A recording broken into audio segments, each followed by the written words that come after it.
Olá, Deus abençoe você, muito bem-vindo ao nosso podcast diário Bíblia em um Ano, comigo, Padre Adriano Zandonal. Hoje é o episódio 178, isso mesmo.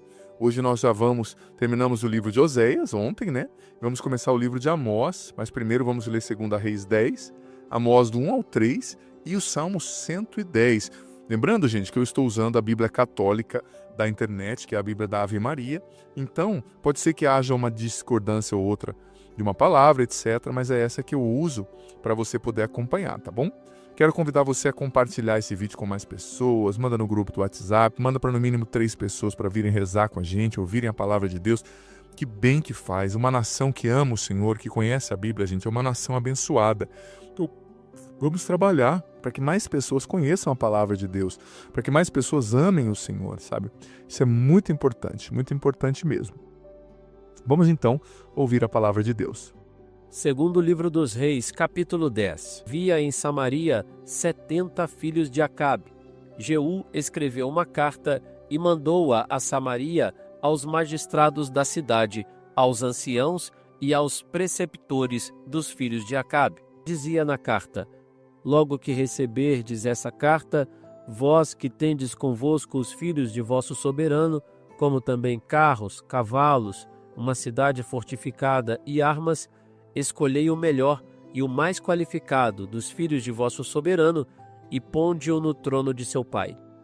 Em seguida começai a luta pela casa de vosso soberano.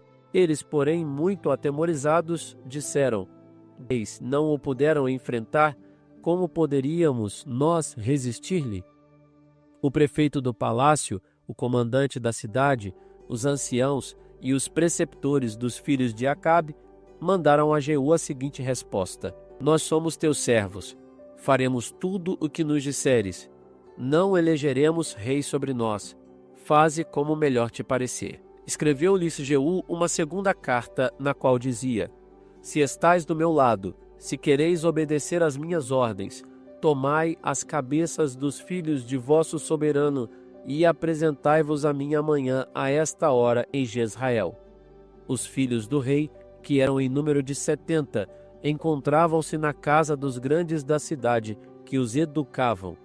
Logo que lhes chegou a carta de Jeú, tomaram os 70 príncipes e os massacraram. Puseram em seguida as suas cabeças em cestos e as mandaram a Jeú. Um mensageiro viera anunciar que tinham trazido as cabeças dos filhos do rei.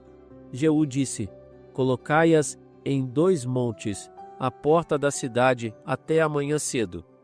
Chegando amanhã, saiu e diante de todo o povo disse: vós sois justos, eu conspirei contra o meu soberano e o matei, mas estes aqui, quem os feriu?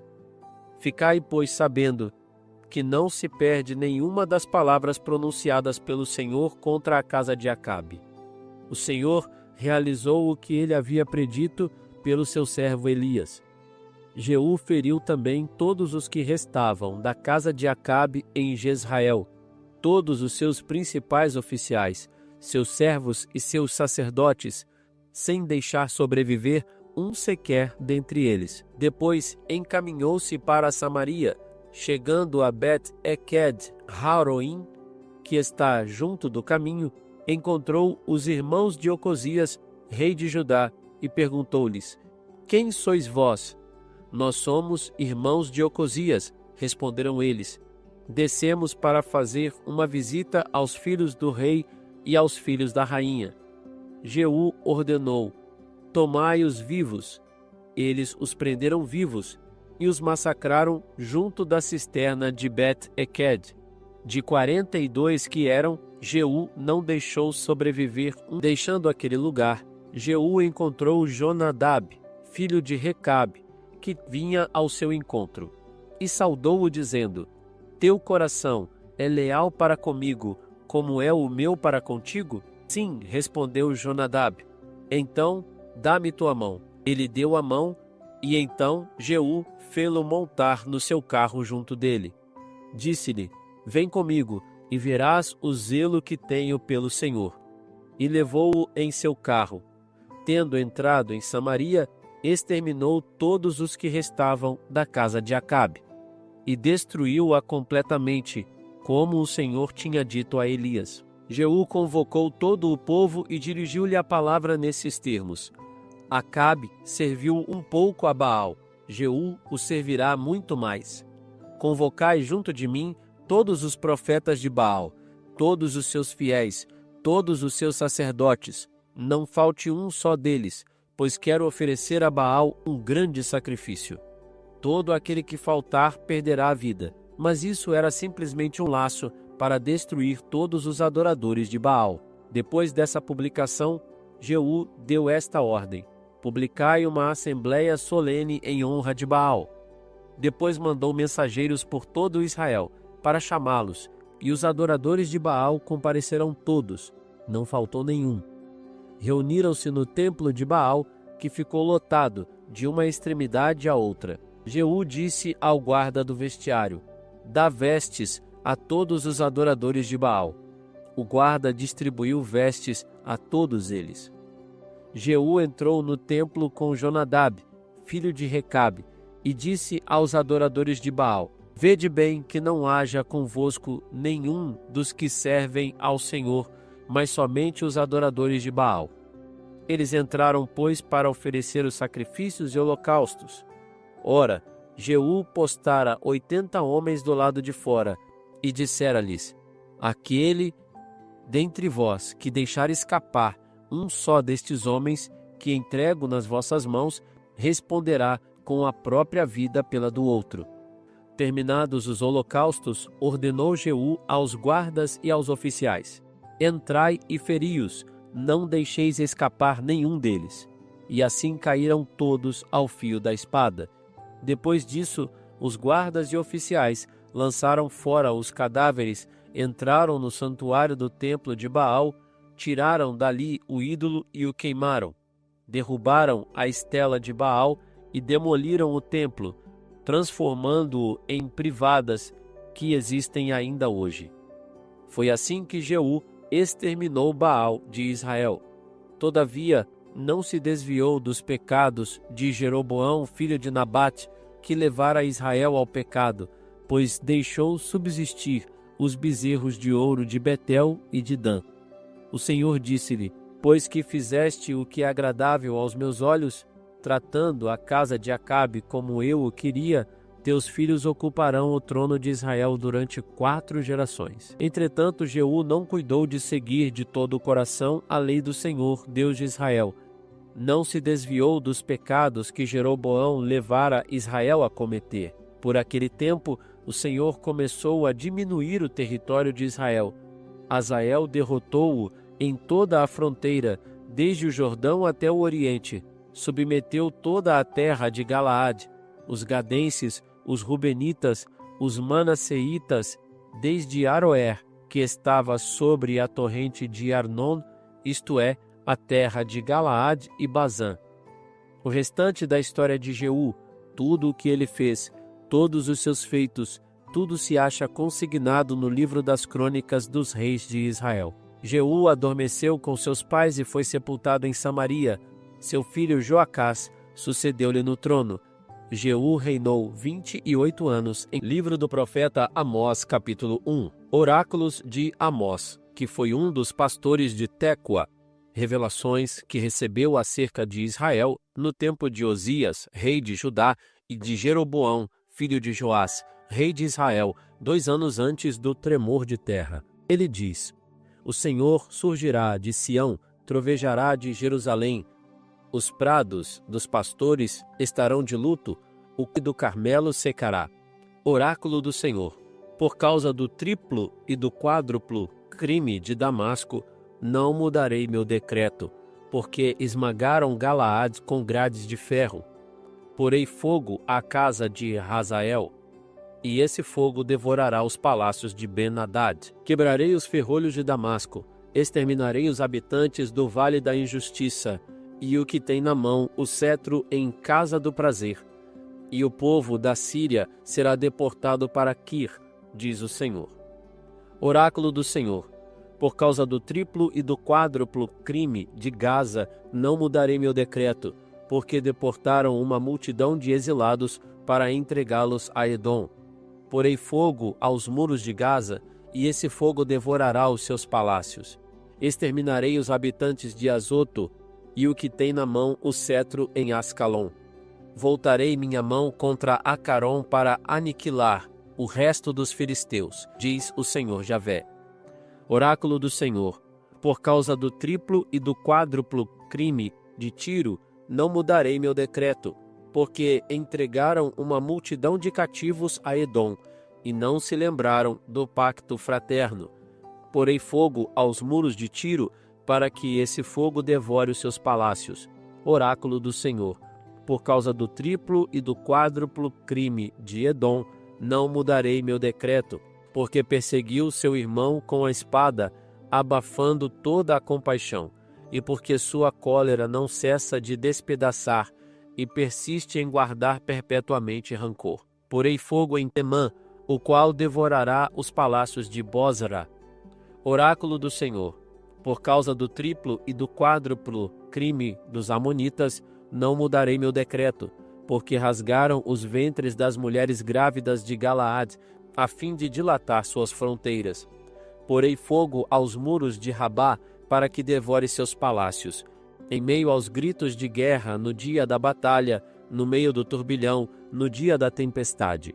Seu rei irá para o exílio com seus chefes, diz o Senhor. Livro do profeta Amós, capítulo 2.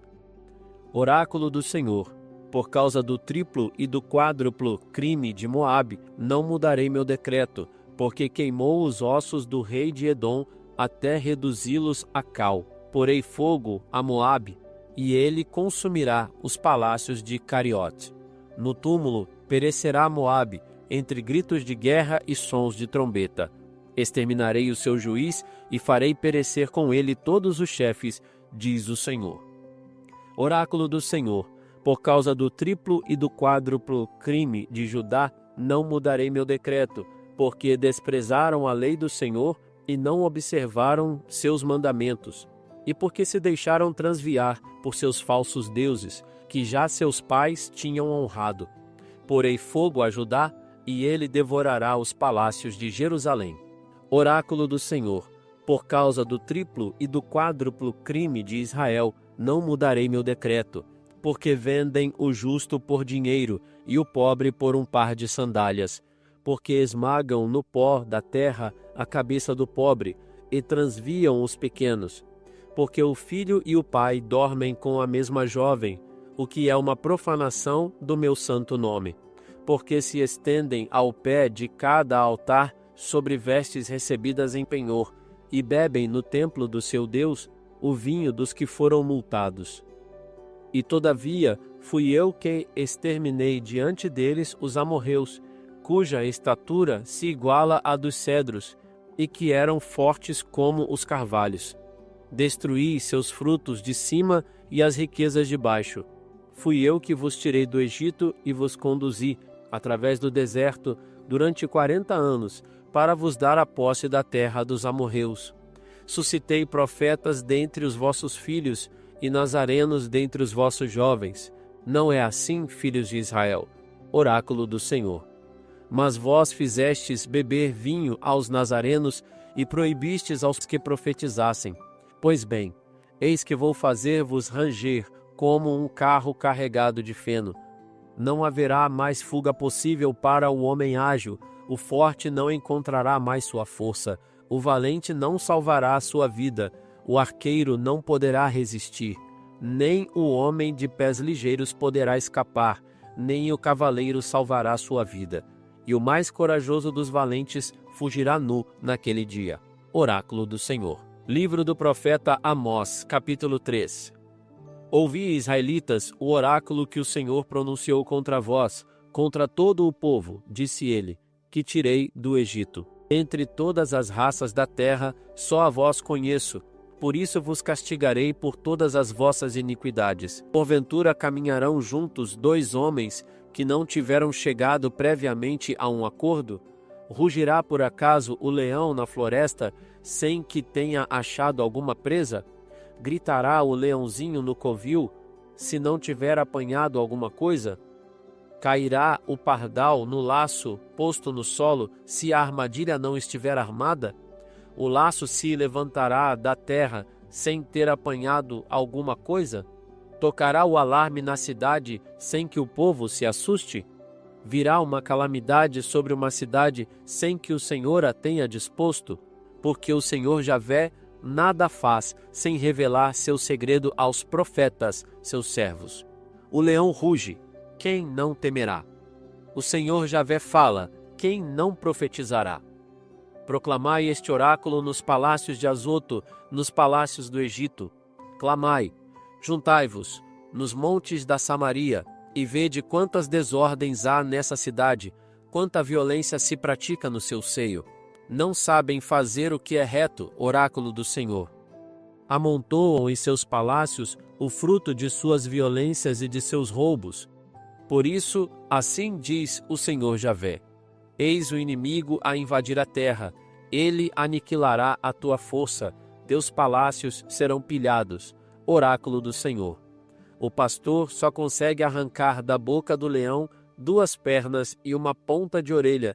Assim serão salvos os filhos de Israel que habitam em Samaria, reclinados em sofás, em almofadas de Damasco. Ouvi isto e declarai-o, ó casa de Jacó, diz o Senhor Javé, Deus dos exércitos. No dia em que eu punir Israel por seus crimes, punirei os altares de Betel. Os chifres do altar serão quebrados e cairão por terra. Derrubarei a residência de inverno e a residência de verão. As moradas de marfim serão destruídas, muitas casas serão aniquiladas. Oráculo do Senhor. Senhor, nós te agradecemos por essa palavra, pela sua bondade, pela sua misericórdia. Obrigado, Senhor, por tudo que o Senhor tem preparado para nós, pelo seu carinho, pelo seu amor de Pai. Obrigado porque o Senhor nos chama a voltar para Ti, voltar de todo o coração e ter no Senhor somente o nosso Mestre, nosso guia. Nós confiamos em Ti, Senhor. Glória ao Pai, ao Filho e ao Espírito Santo, como era no princípio, agora e sempre. Amém. Gente, nós lemos aqui em 2 Reis 10 a história de Jeú, rei de Israel, que com a ajuda do profeta, eliminou a dinastia de Acabe, que havia idolatrado Baal e praticado a violência. Jeú matou todos os descendentes de Acabe, seus partidários, sacerdotes, cumprindo a profecia de Elias, mostrando o poder de Deus ao derrubar o reino iníquo. Ele relatou esse capítulo, a ascensão de Jeú ao trono de Israel, e sua ação de eliminar a dinastia de Acabe, responsável pela idolatria. A história de Jeú mostra o poder de Deus ao derrubar o reino iníquo de Acabe, que se havia afastado da adoração a Deus e se voltado para a idolatria e a violência. Ele agiu ali como o vingador da parte de Deus, digamos assim. Jeú fez muito bem, eliminando ali os que adoravam Baal, mas infelizmente ele acabou mantendo o bezerro de ouro de Jeroboão, ali em Betel e em Dan. Então, ele deixou também a desejar nesse sentido e teve também as consequências disso. Depois nós lemos o profeta Amós, gente, que profetizou, algumas décadas depois desses acontecimentos, quando Jeroboão II era o rei de Israel. Amós frequentemente usava a expressão por 3 transgressões, por 4 transgressões, o que indicava a adição de sobre pecado. Isso é uma maneira hebraica de dizer por 3 transgressões, por 4 transgressões da casa de Israel. Uma maneira de dizer, olha, eles estão pecando e não param de pecar. Ele diz que vai haver consequência disso. Em Amós, no capítulo 2, nós lemos sobre as transgressões de Judá. Eles tinham rejeitado a lei do Senhor e continuavam na adoração aos falsos deuses, mesmo que eles tinham o templo lá. Então Amós os chamou de volta para a verdadeira adoração do Senhor. Então ele falou contra Israel também, por falsa adoração, por injustiça aos olhos do Senhor. E o povo de Israel não estava cuidando dos pobres, nem dos desvalidos. A justiça social também é um tema aí de Amós. O Senhor, apesar do Senhor continuar a abençoar o povo com prosperidade, eles continuavam se voltando contra Deus. E o julgamento se tornava então inevitável, ia ter uma consequência. E o principal do clamor dos profetas, tanto de Amós como de Oséias, era esse, voltem ao Senhor enquanto ainda é tempo. Eles estavam ali clamando, Voltem ao Senhor enquanto ainda é tempo. No capítulo 1, que de Amós, ele falou do juízo sobre as nações vizinhas, né, que aconteceria. Depois, no capítulo 2, apresentou a condenação de várias nações de Israel por suas injustiças e pecados, com ênfase na violência, hipocrisia e negligência social, né? O livro destacou a necessidade de justiça e retidão, né? E criticando as formas como os ricos exploravam os pobres. E no capítulo 3, mais uma vez eu falo, o livro de Amós falou do castigo inevitável, né? E o livro vai explicando a razão desse castigo e as consequências daqueles pecados que gerarão o castigo, né? O profeta denunciou a opressão, o luxo da elite israelita, que se esqueceu da justiça e da lei de Deus, né? Os principais pontos aqui do capítulo 3.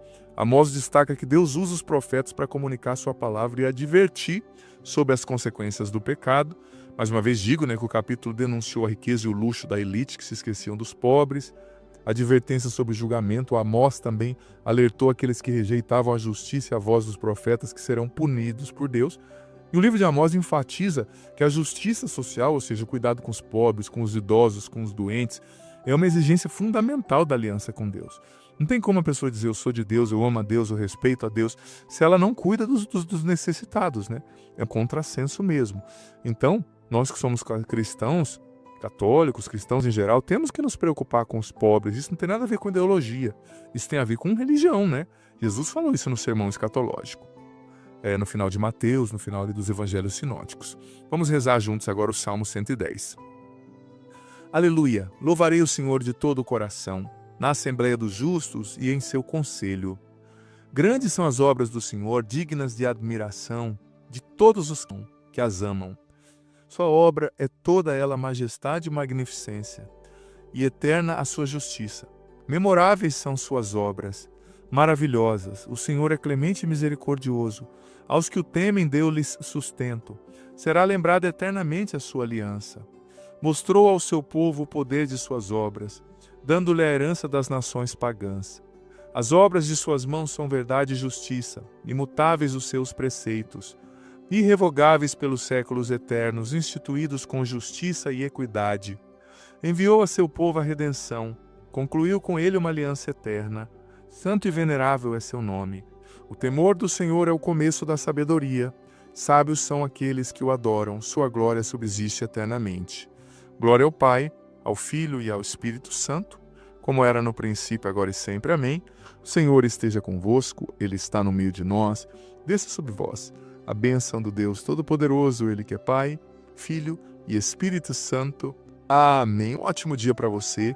Não esquece de compartilhar com no mínimo mais 3 pessoas esse estudo bíblico de hoje, para que mais pessoas conheçam a palavra de Deus, se apaixonem pela palavra de Deus e, consequentemente, se tornem agentes propagadores dessa palavra.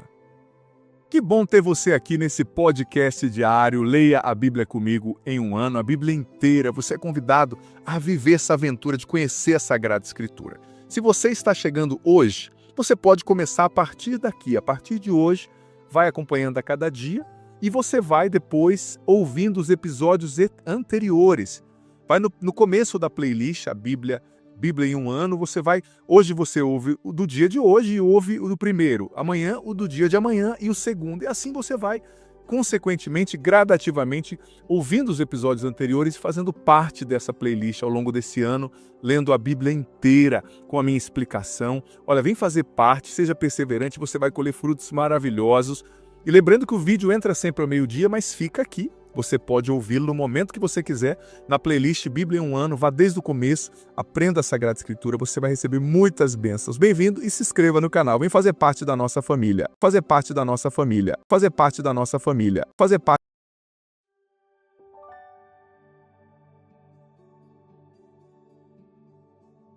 Podcast diário Bíblia em um ano, episódio 152. Sou eu, Padre Adriano Zandoná. Com você, todos os dias a gente está mergulhando mais na palavra de Deus, aprendendo mais sobre Deus. Isso é maravilhoso, hein? Hoje leremos 1 Reis 10, depois Eclesiástico, capítulo 8 e 9. Eclesiastes, melhor dizendo, não Eclesiástico, Eclesiastes, Correlê, e o Salmo 8. Então você é convidado a viver tudo isso comigo. Escreva aqui nos comentários seus pedidos de oração. Quero rezar por você, pelas suas situações. Também vem fazer parte da nossa família. Se inscreva aqui no canal, vem fazer parte. Tem muita coisa boa, muitas playlists lindas para você. Deixa sua curtida nesse vídeo, compartilha e manda para os seus grupos de WhatsApp com mais pessoas, para mais pessoas receberem essa palavra hoje. Primeiro livro dos Reis, capítulo 10. A rainha de Sabá, tendo ouvido falar de Salomão e da glória do Senhor, veio prová-lo com enigmas. Chegou a Jerusalém com uma numerosa comitiva, com camelos carregados de aromas e uma grande quantidade de ouro e pedras preciosas. Apresentou-se diante do rei Salomão e disse-lhe tudo o que tinha no espírito. A tudo respondeu o rei. Nenhuma de suas perguntas lhe pareceu obscura e deu solução a todas.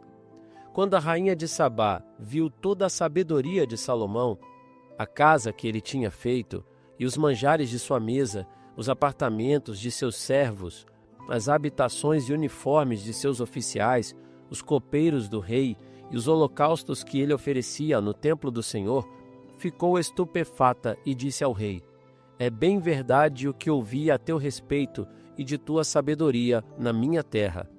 Eu não quis acreditar no que me diziam, antes de vir aqui e ver com os meus próprios olhos. Mas eis que não contavam nem a metade. Tua sabedoria e tua opulência são muito maiores do que a fama que havia chegado até mim. Felizes os teus homens, felizes os teus servos, que estão sempre contigo e ouvem a tua sabedoria. Bendito seja o Senhor teu Deus, a quem aprouve colocar-te sobre o trono de Israel. Porque o Senhor amou Israel para sempre, por isso constituiu-te rei, para governares com justiça e equidade.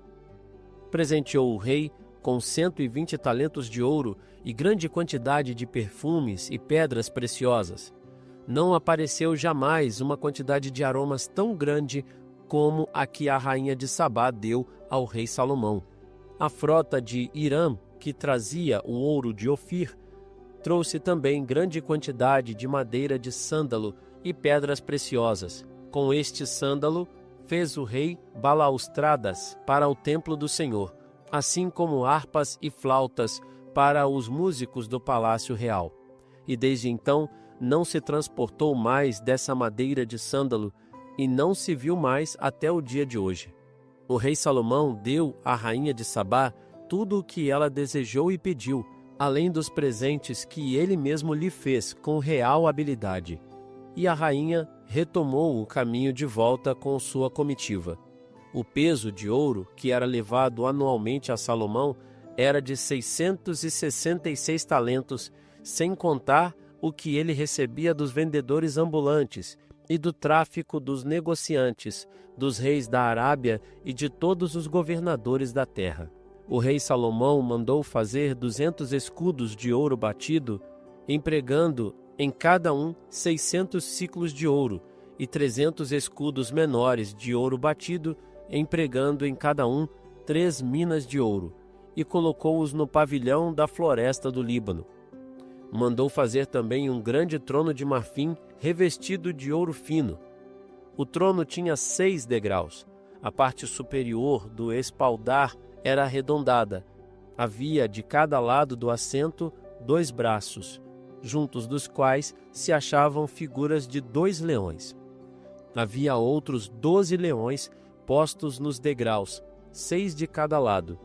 Nunca se fez coisa semelhante em nenhum outro reino. Todas as taças do rei Salomão eram de ouro, assim como todo o vasilhame do pavilhão da floresta do Líbano. Não havia nada feito de prata, porque não se fazia caso algum dela no tempo de Salomão. O rei tinha no mar navios de Tarsis que acompanhavam a frota de Irã. De 3 em 3 anos, a frota de Tarsis trazia ouro, prata, marfim, macacos e pavões. O rei Salomão sobrepujou todos os reis da terra em riquezas e opulência. Todos buscavam a presença de Salomão para ouvir a sabedoria que o Senhor lhe tinha dado. Todos os anos, cada um lhe levava presentes, objetos de prata e ouro, vestes, armas, aromas, cavalos e burros. Contou Salomão os seus carros e cavaleiros. Havia 1.400 carros e 12.000 cavaleiros, que distribuiu pelas cidades entrepostos dos carros e por Jerusalém, junto dele. Graças ao rei, tornou-se a prata em Jerusalém tão comum como as pedras, e os cedros tão numerosos como os sicômoros que crescem na planície.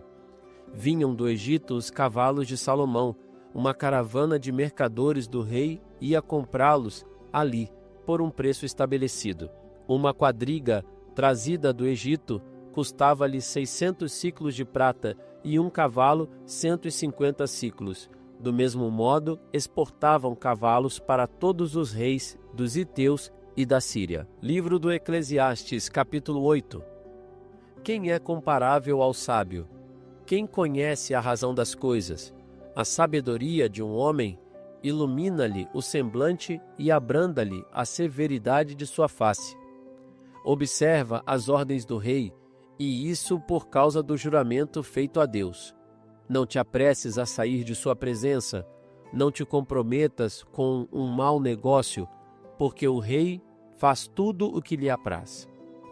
Com efeito, sua palavra é soberana, e quem ousaria dizer-lhe: que fazes tu? Quem observa os preceitos não experimentará mal algum, e o coração do sábio conhece o tempo e o julgamento. Porque para tudo há um tempo e um julgamento, e a desgraça pesa muito forte sobre o homem. Ele não conhece o futuro. Quem lhe poderia dizer como as coisas se passarão?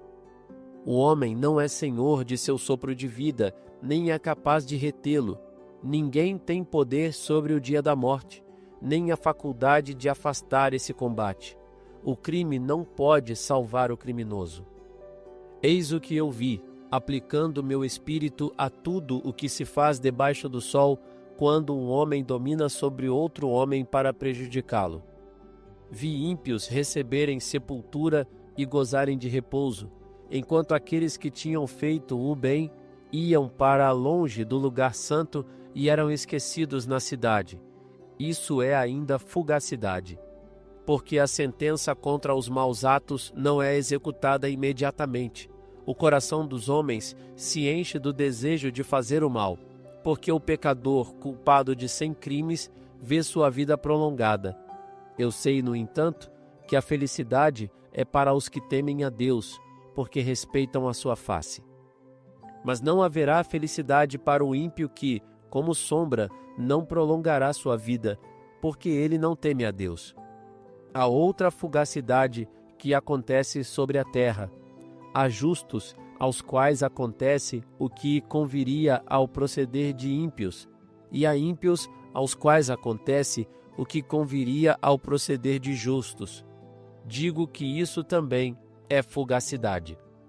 Por isso, louvei a alegria, porque não há nada de melhor para o homem debaixo do sol do que comer, beber e se divertir. Possa isso acompanhá-lo no seu trabalho ao longo dos dias que Deus lhe conceder debaixo do sol. Quando meu espírito se entregou ao estudo da sabedoria e à observação dos trabalhos que há sobre a terra, porque nem de dia, nem de noite, os olhos dos homens encontram repouso, verifiquei em toda a obra de Deus que o homem nada pode descobrir do que se faz debaixo do sol.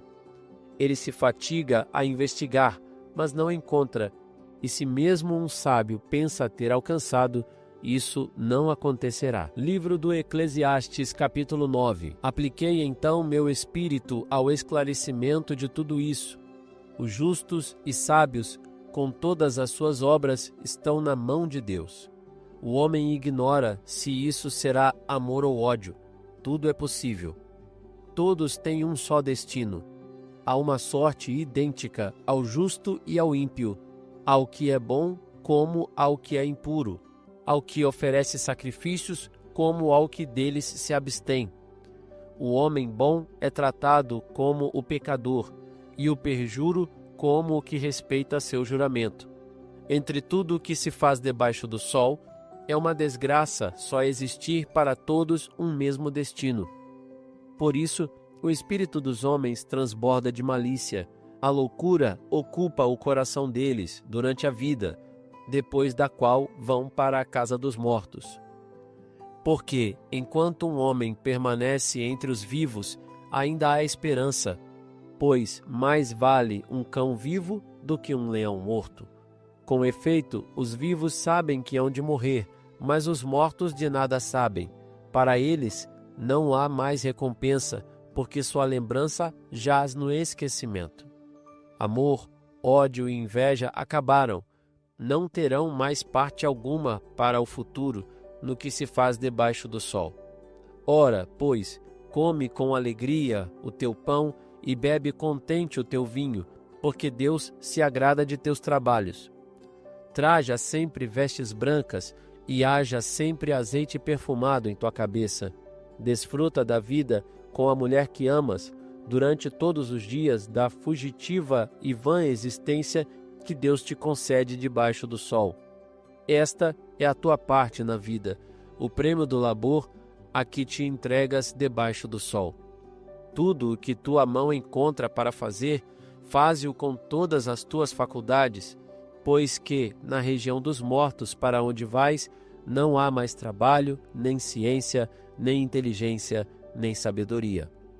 Nas minhas investigações debaixo do sol, vi ainda que a corrida não é para os ágeis, nem a batalha para os bravos, nem o pão para os prudentes, nem a riqueza para os inteligentes, nem o favor para os sábios, porque todos estão à mercê das circunstâncias e da sorte. O homem não conhece a sua própria hora. Semelhantes aos peixes apanhados pela rede fatal, os passarinhos presos no laço, os homens são enlaçados na hora da calamidade, que se arremessa sobre eles de súbito. Vi também debaixo do sol este exemplo de sabedoria que me pareceu grande. Havia uma pequena cidade pouco populosa. Veio contra ela um poderoso rei que, sitiando-a, construiu grandes fortificações ao seu redor. Ora, aí se encontrava um homem pobre, porém sábio, cuja sabedoria salvou a cidade. Contudo, ninguém se lembrou desse pobre. Por isso eu disse: a sabedoria vale mais que a força, mas a sabedoria do pobre é desprezada, e às suas palavras não se dão ouvidos. Palavras calmas dos sábios são mais bem ouvidas do que os gritos de um chefe entre insensatos. A sabedoria vale mais que as máquinas de guerra, mas um só pecador pode causar a perda de muitos bens. Senhor, obrigado pela Tua palavra, que sempre ao revelar-se nos ilumina. Encha-nos com a Tua graça, encha-nos com a Tua presença, que o Teu Espírito venha sobre nós, nos salvando, nos levantando, Senhor, curando o nosso coração. Dai-nos a sabedoria para sermos honestos diante da vida, Senhor. Honestos e entendermos que tudo passa, que nós não fiquemos buscando, correndo atrás da vaidade de uma bolha de sabão, mas que nós, uma bolha, né, que passa, que estoura, mas que nós centremos o nosso coração e a nossa vida no Senhor, naquilo que é eterno, naquilo que vale de verdade. Glória ao Pai, e ao Filho, e ao Espírito Santo, como era no princípio, agora e sempre. Amém. Gente, nós vimos aqui, na leitura do livro de Reis, como que um resumo, né, da vida de Salomão, falando mais uma vez da riqueza, a visita da rainha de Sabá, que a gente já tinha lido lá em Crônicas também. E no Eclesiastes, a gente vê hoje que às vezes parece que o autor está apresentando uma imagem negativa da vida, né? Mas não é uma imagem negativa, é uma imagem honesta. É uma imagem honesta, é duro dizer, mas a vida passa e aqui não é o nosso lugar, né? Aqui não é o nosso lugar eterno. Então, se você faz tudo para ter um legado, né? Só aqui, para ser reconhecido, não é só isso, né? No capítulo 8, na verdade, ele fala da importância de se comportar bem, né, diante das autoridades também. Fala que os caminhos de Deus são inescrutáveis, né? Que às vezes a pessoa má prospera e o justo não. Mas o final de todos é o mesmo. Faz a gente olhar para a eternidade também. Não é só aqui que a gente vai receber a nossa recompensa, né? Mas ele é honesto, ele fala que a vida é o que ela é, né? Tudo é vaidade. Sabe? Porque nada dura, né? Nada dura. Como ele fala no capítulo 9, a história daquele homem que libertou uma cidade mas ninguém sabe o seu nome, né? E a gente tem que estar em paz com isso, que o reconhecimento não vai sempre acontecer, que nós vamos ser esquecidos. Estar em paz com isso, de que nós vamos ser esquecidos, é um dom. Você sabe que tem muitas pessoas que estão no auge, por exemplo, são o melhor numa área, têm um reconhecimento de todo mundo. De repente, quando essa pessoa passa e começa a vir alguém melhor, muitas vezes essa pessoa entra em depressão, fica doente. Eu conheço pessoas, até no campo religioso, tá? A pessoa ela é o auge, ele é o melhor do Brasil numa área. A hora que começa a vir alguém, é muito comum pessoas, até no campo religioso, ficarem depressivas. Porque não está sabendo passar e não está sabendo que vai ser esquecido. Porque, olha, por mais que você seja bom, inteligente, bonito, sempre vai chegar alguém melhor, mais bonito, mais inteligente e melhor que você. Esse é o ciclo da vida. Está em paz com isso, que a gente vai ser esquecido, que a vida não é só aqui. Isso liberta o nosso coração, sabe? Liberta o nosso coração, não é negatividade, é sensatez. Como eu disse esses dias atrás, acho que foi ontem, né? Às vezes, a gente precisa dessa sensatez que é assustadora, desse realismo, mas é assim que funciona. Porque quando a gente vê o realismo da vida, vê que a vida vai passar, vê o que é importante e o que não é, a gente vive no essencial, porque a vida é muito rápida, gente. Muito rápida, né? Versículo 6 aqui do capítulo 9 diz: amor, ódio e inveja acabam. Não terão mais parte alguma para o futuro do que se faz debaixo do sol, né? Depois o versículo 9, olha que bonito, do capítulo 9. Desfruta da vida com a mulher que amas, a sua esposa, durante todos os dias da fugitiva e vã existência que Deus te concede debaixo do sol. Essa é a tua parte da vida, o prêmio do labor que te entregas debaixo do sol. Tudo que a tua mão encontra, versículo 10 do capítulo 9, para fazer, faze-o com todas as suas faculdades, pois na região dos mortos para onde vais não há mais trabalho. Olha, é uma sensatez, né? É uma sensatez. Viva a vida, né? O último versículo do capítulo 9, versículo 16. Por isso eu disse, a sabedoria vale mais do que a força, mas a sabedoria do pobre é desprezada, e as suas palavras não se dão ouvido. Uma sensatez, às vezes, assustadora, né? Mas, claro, algumas coisas a gente tem que entender, ali não levar o pé da letra, no sentido de desanimar, não é isso, mas é de ver a brevidade da vida e valorizar o que tem valor, o que é eterno, o que vem de Deus e o que reverbera para a eternidade. Salmo 8, vamos ler juntos. Ao mestre do canto, com a gitiena, Salmo de Davi. Ó Senhor nosso Deus, como é glorioso o vosso nome em toda a terra. Vossa majestade se estende, triunfante, por cima de todos os céus. Da boca das crianças e dos pequeninos sai um louvor que confunde os vossos adversários e reduz ao silêncio os vossos inimigos. Quando contemplo o firmamento, obra de vossos dedos, e a lua e as estrelas que lá fixastes, que é o homem, digo-me então, para pensardes nele? Que são os filhos de Adão, para que vos ocupeis com eles? Entretanto, vós o fizestes igual aos anjos, de glória e honra o coroastes. Deste-lhes poder sobre as obras de vossas mãos. Vós lhes submetestes todo o universo, os rebanhos, os gados e até os animais bravios, pássaros do céu e peixes do mar, tudo que se move nas águas do oceano. Ó Senhor nosso Deus, como é glorioso o vosso nome por toda a terra. O Senhor esteja convosco. Ele está no meio de nós, que desça sobre vós a bênção do Deus Todo-Poderoso, Pai, Filho e Espírito Santo. Amém.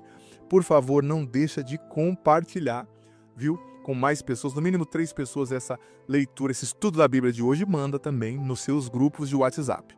Que bom ter você aqui nesse podcast diário. Leia a Bíblia comigo em um ano, a Bíblia inteira. Você é convidado a viver essa aventura de conhecer a Sagrada Escritura. Se você está chegando hoje, você pode começar a partir daqui. A partir de hoje, vai acompanhando a cada dia e você vai depois ouvindo os episódios anteriores.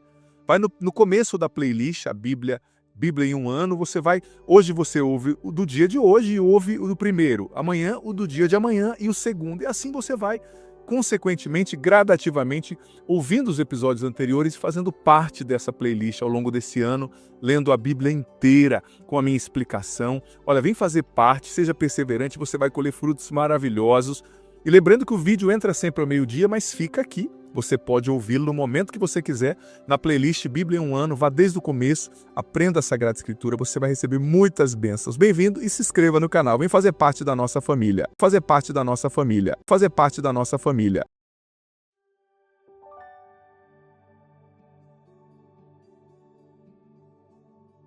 Deus abençoe você. Hoje, episódio 172 do nosso podcast diário Bíblia em um Ano. Hoje leremos 2 Reis, capítulo 3, Crônicas, capítulo 26 e 27, Salmo 72. Olha, se você ainda não faz parte da nossa família aqui do meu canal, convido você a se inscrever no canal, ativar o sininho das notificações, vem participar aqui, porque olha, aqui tem muita coisa boa. Eu posto o evangelho do dia, a homilia todos os dias, rezo o texto todos os dias às 6, todos os dias ao meio-dia entra o vídeo aqui do projeto Bíblia em um Ano, leia a Bíblia comigo em um ano. Também tem playlist das orações poderosas, tem playlist das minhas músicas dos DVDs, tem playlist das minhas pregações no programa Sorrindo para a Vida, no programa Para Ser Feliz, tem vídeos aleatórios, tem conteúdo sobre temperamento, tem conteúdos para pessoas solteiras, tem conteúdos para família, para casal, vídeos aleatórios, tem muita coisa boa.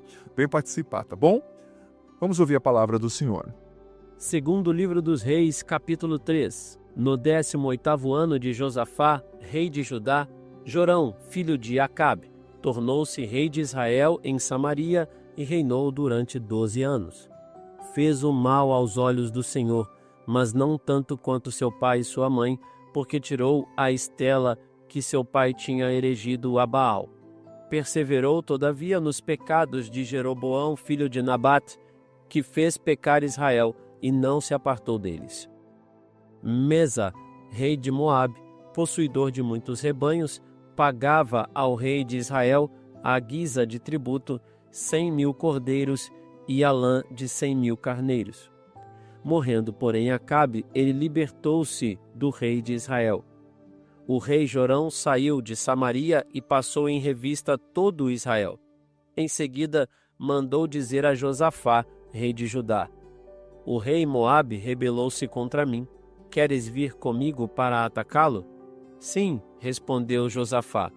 Farei o que fizeres. Meu povo fará o que fizeres o teu. Minha cavalaria fará o que fizer a tua. E ajuntou: por onde iremos? Pelo caminho do deserto de Edom. O rei de Israel, o rei de Judá e o rei de Edom puseram-se em marcha, mas depois de darem uma volta de 7 dias de marcha, veio a faltar água, tanto para o exército como para os animais que o seguiam. O rei de Israel exclamou: ai, o Senhor juntou aqui os 3 reis para entregá-los ao rei de Moabe? Josafá disse: não há aqui algum profeta do Senhor para por meio dele consultarmos o Senhor? Sim, respondeu um dos servos do rei de Israel. Está aqui Eliseu, filho de Safate, que derramava água nas mãos de Elias. Josafá disse: a palavra do Senhor está com ele. E desceram a ele Josafá, o rei de Israel, e o rei de Edom. Eliseu disse ao rei de Israel: que queres de mim, ó rei? Vai procurar os profetas de teu pai e de tua mãe? Não, disse-lhe o rei de Israel, porque o Senhor reuniu aqui estes 3 reis para entregá-los ao rei de Moabe. Eliseu exclamou: pela vida do Senhor dos exércitos a quem sirvo, se não fosse em atenção a Josafá, rei de Judá, eu não faria caso algum de ti, nem mesmo poria em ti os meus olhos. Mas agora trazei-me um tocador de harpa. Apenas fez o tocador vibrar as cordas, veio a mão do Senhor sobre Eliseu, e este disse: eis o que diz o Senhor: cavai neste vale fossas e fossas. Eis o que diz o Senhor: não sentireis vento nem vereis chuva, e contudo este vale se encherá de água, e bebereis, vós, vossos rebanhos e vossos animais de carga. Porém, isto é pouco aos olhos do Senhor. Ele vai entregar também Moabe nas vossas mãos. Destruireis todas as cidades fortes, as cidades mais importantes, derrubareis todas as árvores frutíferas, tapareis todas as fontes e cobrireis de pedras todos os campos férteis. No dia seguinte pela manhã, à hora da oblação, desceram as águas do lado de Edom e a terra encheu-se de água.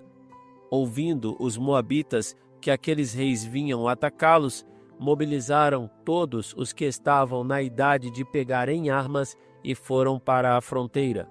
Na manhã seguinte, quando o sol se levantava sobre as águas, os moabitas viram diante de si as águas vermelhas como sangue.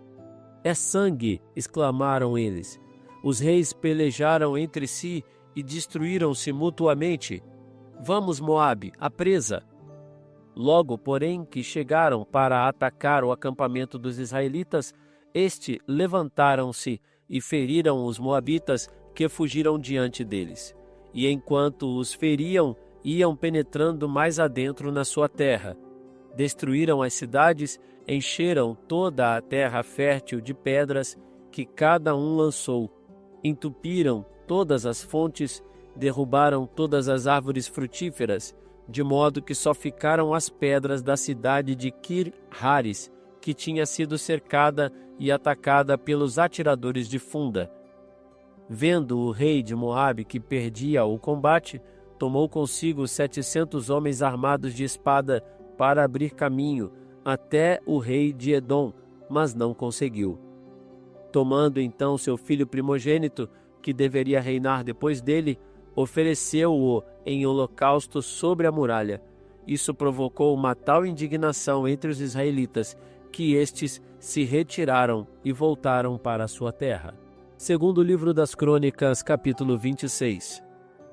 Todo o povo de Judá tomou por rei Osias, então com a idade de 16 anos, e o entronizou em lugar de seu pai Amazias. Foi ele quem reedificou Elat e fez voltar essa cidade ao domínio de Judá, depois que o rei adormeceu com seus pais. Tinha Osias a idade de 16 anos quando começou a reinar e reinou 52 anos em Jerusalém. Sua mãe chamava-se Jequelias e era de Jerusalém. Fez o bem aos olhos do Senhor, como tinha feito seu pai Amazias. Aplicou-se a honrar a Deus durante a vida de Zacarias, que o instruiu no temor de Deus. Enquanto honrou ao Senhor, Deus o fez prosperar. Fez uma expedição contra os filisteus, derrubou a muralha de Gat, de Jabne e de Azoto, construiu cidades no território de Azoto e na terra dos filisteus. Deus o ajudou contra os filisteus, contra os árabes de Gur-Baal e contra os maonitas. Os amonitas lhe pagaram tributo e sua fama se fortificou de tal modo que se estendeu até os confins do Egito. Levantou torres fortificadas em Jerusalém, na porta do ângulo, na porta do vale e no ângulo. Construiu também torres no deserto, onde cavou numerosos poços, pois possuía ali numerosos rebanhos, tanto na planície como no planalto. Tinha lavradores e vinhateiros nas montanhas e nos pomares, porque se interessava pela agricultura. Osias tinha um exército de guerreiros que saíam por turmas ao combate, contados segundo o recenseamento deles, feito pelo escriba Jeiel e o comissário Maazias, sob a direção de Ananias, um dos generais do rei. O número total dos chefes de família, guerreiros valentes, era de 2.600. O exército que comandavam era de 307.500 homens, que faziam a guerra com valor suficiente para ajudar o rei contra o inimigo. A todo esse exército, Osias oferecia escudos, lanças, capacetes, couraças, arcos e pedras de funda. Mandou construir em Jerusalém, pelos cuidados de um engenheiro, máquinas para serem colocadas nas torres e nos ângulos das muralhas, que atiravam flechas e grandes pedras. Sua fama se estendeu ao longe, pois Deus fez maravilhas para ajudá-lo a adquirir um grande poder. Mas apenas sentiu-se ele poderoso, seu coração encheu-se de orgulho para sua desgraça. Cometeu uma falta contra o Senhor seu Deus, entrando no templo do Senhor para queimar incenso no altar dos perfumes. o sacerdote Azarias, com 80 corajosos sacerdotes do Senhor, foram atrás.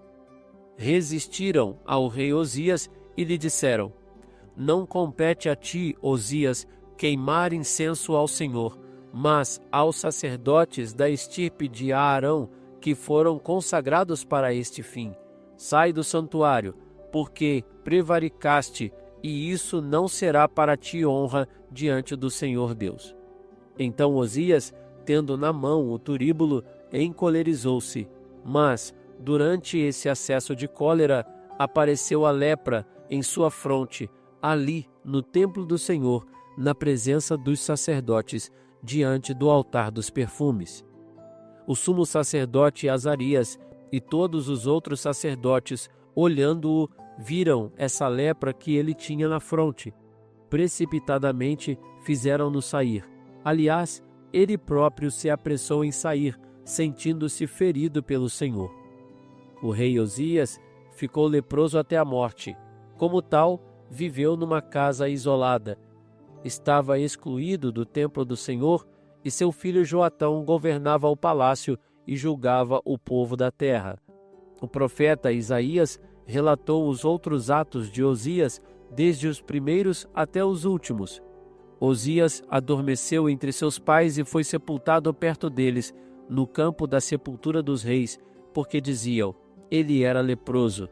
Seu filho Joatão sucedeu-lhe no trono. Segundo o livro das Crônicas, capítulo 27. Joatão tinha a idade de 25 anos quando começou a reinar e reinou durante 16 anos em Jerusalém.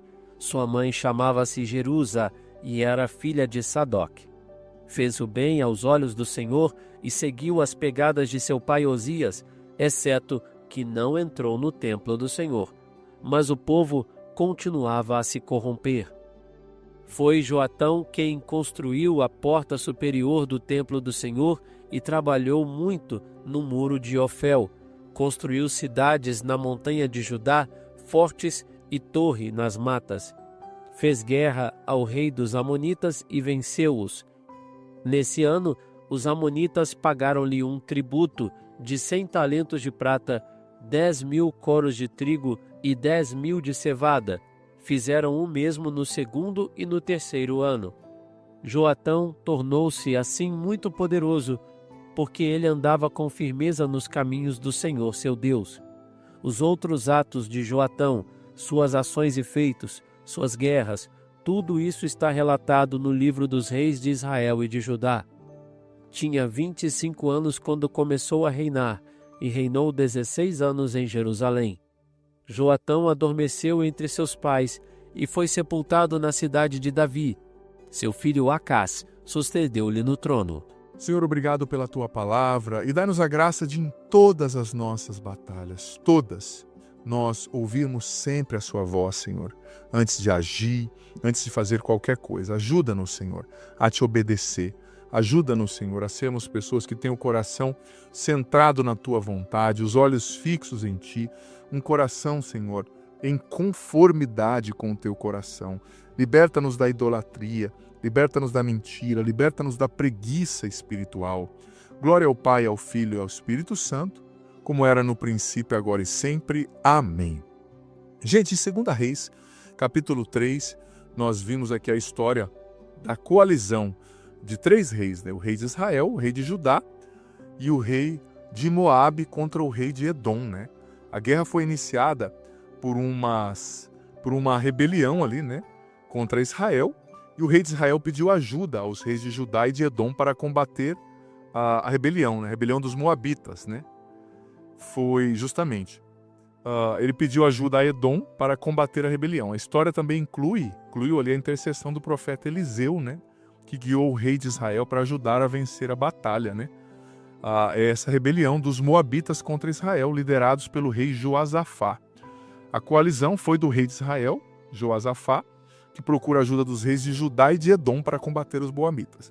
Então, só para ficar claro, né? Israel, Judá e Edom combatendo os Moabitas, e Eliseu agiu ali, né, para ajudá-los, né? E é interessante que esse capítulo mostra a história, né, gente, dos reis de Israel, os desafios políticos que eles enfrentavam, religiosos, Porque não era tão simples ser um rei de Israel, como não é simples ser papa, como não é simples ser bispo. Existem questões políticas, né? Papas que enfrentaram períodos de guerra, por exemplo. Meu Deus, muito difícil. Depois vemos Crônicas 2, né? Segunda Crônicas, o relato do reinado de Uzias em Judá, né? Era um homem devoto a Deus, um homem que fez o bem, que teve sucesso militar, pois assumiu o trono, né?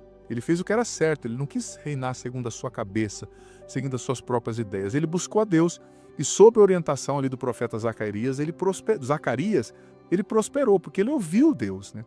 Todas as vezes que antes de fazer alguma coisa a gente para, a gente ouve a Deus, a gente busca direção, nossa chance de êxito é muito maior, né? Muito grande. Ele conquistou os filisteus, fortaleceu cidades, expandiu o território de Judá. No entanto, ali no final da vida, né, depois de tudo isso, por arrogância, por orgulho, ele ousou entrar no templo e oferecer incenso. Isso era proibido, só o sacerdote consagrado poderia fazer isso, né? Então, com isso, ele foi punido e apareceu a lepra, né? Ele tinha subido ao trono aos 16 anos, herdou o trono do seu pai Amazias, tinha buscado a Deus, mas depois das suas conquistas militares, sabe, ele foi se enchendo de si mesmo, achando que era por ele, né? Tudo isso, era ele que tinha conquistado, era ele que era bom demais, então ele quis desafiar Deus e desafiar as leis de Deus. Não dá, gente. Cuidado, a gente tem que tomar cuidado nos momentos difíceis, porque a gente fica vulnerável ao mal, mas temos que tomar cuidado também nos momentos de prosperidade, porque muitas pessoas se perdem aí, começam a confiar mais em si mesmas do que em Deus, começam a querer resolver tudo por si mesmas, e não é por aí, né? Depois, em 2 Crônicas 27, nós vimos o reinado de Jotão, né, filho de Uzias, que foi rei por 16 anos. Jotão fez o que era reto aos olhos do Senhor, ali como seu pai, mas ele não ousou entrar no templo do Senhor, né? Ele fortaleceu, ele obedeceu ali, ele teve temor de Deus. Porque, na verdade, o pecado de Uzias foi um pecado de falta de temor de Deus, né? Ele se achou tão grande, tão bom, que ele podia transgredir as leis rituais, né? Mas, graças a Deus, o seu filho Jotão fortaleceu Jerusalém, construiu a porta superior da casa do Senhor, né? Outras obras no muro de Ofel, fortaleceu o território de Judá, construiu cidades e castelos, torres, né? Jotão guerreou contra o rei dos filhos de Amon e obteve a vitória. Recebeu muitos tributos anuais ali, né, por causa dessa vitória.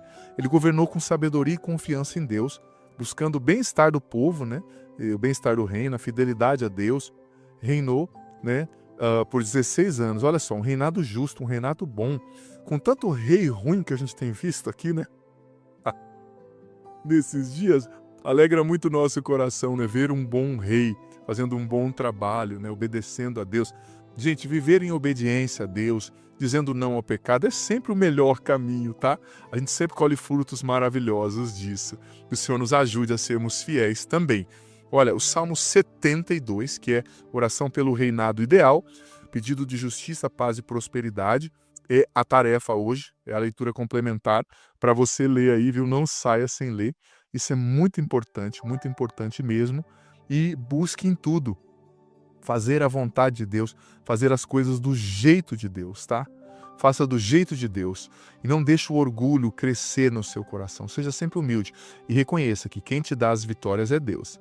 Desça sobre você a bênção do Senhor, Ele que é Pai, Filho e Espírito Santo. Amém. Até amanhã e não deixe de mandar aí esse vídeo para no mínimo mais 3 pessoas. Deus abençoe. Que bom ter você aqui nesse podcast diário. Leia a Bíblia comigo em um ano, a Bíblia inteira. Você é convidado a viver essa aventura de conhecer a Sagrada Escritura. Se você está chegando hoje, você pode começar a partir daqui. A partir de hoje, vai acompanhando a cada dia e você vai depois ouvindo os episódios anteriores. Vai no começo da playlist, a Bíblia em um ano, hoje você ouve o do dia de hoje e ouve o do primeiro, amanhã o do dia de amanhã e o segundo, e assim você vai, consequentemente, gradativamente, ouvindo os episódios anteriores e fazendo parte dessa playlist ao longo desse ano, lendo a Bíblia inteira com a minha explicação. Olha, vem fazer parte, seja perseverante, você vai colher frutos maravilhosos. E lembrando que o vídeo entra sempre ao meio-dia, mas fica aqui. Você pode ouvi-lo no momento que você quiser, na playlist Bíblia em um Ano. Vá desde o começo, aprenda a Sagrada Escritura, você vai receber muitas bênçãos. Bem-vindo e se inscreva no canal. Vem fazer parte da nossa família. Fazer parte da nossa família. Fazer parte da nossa família.